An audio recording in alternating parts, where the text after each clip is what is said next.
So, ayan na mga abyan, tapos na. Ayan na mga abyan. Oh. Hindi na tayo mahirapan na maglinis dito sa ating mga kulungan, lagayan ito ng ating mga sisiw mga abyan. Hello, magandang araw po sa inyong lahat mga abyan. For today's video, ipapakita ko po sa inyo, i-repair po natin itong ating kulungan ng ating manok. Pangsisiw po ito mga abyan ano. Kasi mga abyan ano, nahihirapan tayong maglinis yung daanan nila dito. Ayan, yung banda rito sa dito at saka dito sa loob, ang hirap linisin mga abyan. So i-repair natin ito. Ibaguhin natin yung kanilang entrance. Gawin natin na ganun-ganon lang siya para madali nating malinisan sa loob mga abyan. So, ayan. Tara!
Mamalik naman.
So ayan na mga abyan, oh.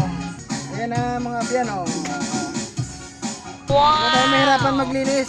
Hindi na tayo mahirapan maglinis mga abyan ng mga ipot nila. Dahil malaki na yung bukas niya, oh. Sandal mo lang ganyan. Pwede na.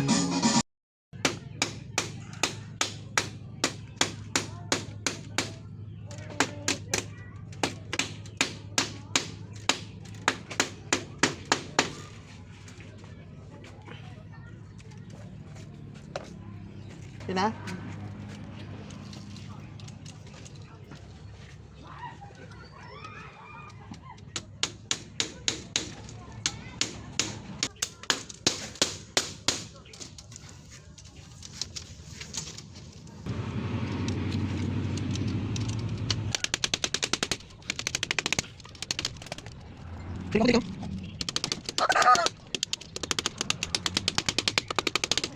So, ayan na mga abyan, tapos na. Ayan na mga abyan. Oh. Hindi na tayo mahirapan na maglinis dito sa ating mga kulungan, lagayan ito ng ating mga sisiw mga abyan.